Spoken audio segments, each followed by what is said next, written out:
भंडारा जिल्ह्याच्या लाखनी तालुक्यातील केसलवाडा गावातील सैनिक शाळेच्या वसतिगृहातून पळून जाणाऱ्या 10 वर्षीय धीरज फडदे या चिमुकल्याचा मृत्यू झाला आहे। केसलवाडा गावातील सैनिक शाळा ही निवासी शाळा असून या शाळेत 600च्या वर विद्यार्थी येथे शिक्षण घेत असतात। मात्र शाळेला सुट्टी असल्याने सगळे विद्यार्थी वसतिगृहामध्येच होते तेव्हा मागील बाजूने कर्मचारी विनायक सिंगनजुडे हे फिरत असताना त्यांना अचानक खाली काही पडल्याचा आवाज आल्याने धावत गेले असता धीरज फडदे हा विद्यार्थी जखमी अवस्थेत खाली पडलेला दिसतात। इतर विद्यार्थ्यांना तसेच त्या शाळेतील शिक्षकांना बोलवून शिक्षकगण धावून आल्यानंतर तातडीने धीरजला ॲम्ब्युलन्सने लाखनी येथील शासकीय रुग्णालयात नेले असता डॉक्टरांनी त्याला मृत घोषित केले असून मृतदेह शवविच्छेदनाकरिता पाठवण्यात आले आहे। धीरज सीताराम फडदे हा विद्यार्थी नवेगाव बांधचा असून या वर्षीच त्याने 6व्या वर्गाला ॲडमिशन घेतली होती आणि तो 7 तारखेला आलेला होता आणि 8 तारखेपासून तो रेग्युलर शाळेमध्ये येत होता। तसंच वसतिगृहात राहत होता।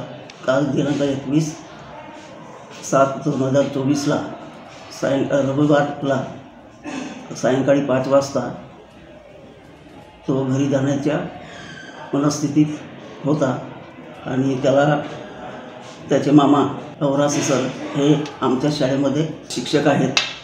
त्यांनी त्याला आईशी बोलणं करून दिले, वडिलांशी बोलणं करून दिलं। त्याच्या वडिलांनी सांगितले की पुढल्या रविवारी आम्ही तुला भेटण्यासाठी येतो।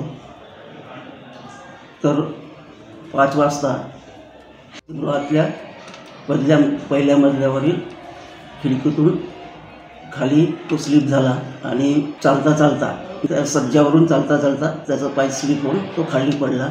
लगेच शाळेच्या गाडीने त्याला ग्रामीण रुग्णालयामध्ये ॲडमिट केलं। तेव्हा डॉक्टरनी त्याला मृत घोषित केलं। त्याचे क्लास टीचर जे हे आहेत साखरे सर त्याला नेहमीच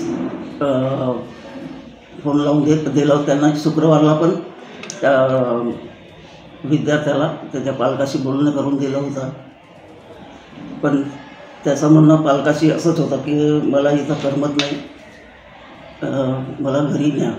त्यांनी त्या विद्यार्थ्याशी बोलून त्याचे पालक विद्यार्थ्याशी बोलले आणि पुढल्या रविवारी येतो बा असं त्यांनी सांगितलं। त्याच्यामध्ये घातपाताचं काही संशय नाही। याची माहिती लाखनी पोलीस स्टेशनला देण्यात आली असता पोलिसांनी घटनास्थळी पोहोचून पाहणी केली असता वसतिगृहातील पहिल्या मजल्यातील खिडकीमधून उतरून घरी पळून जाण्याच्या बेतामध्ये खाली पडल्याची घटना तपासात समोर आली असून मृतकामध्ये 10 वर्षीय धीरज फडदे याचा समावेश असून तो नवेगाव बांध येथील रहिवासी असून सैनिक शाळेत विद्यार्थ्यांच्या सुरक्षेवर प्रश्नचिन्ह निर्माण झाला आहे।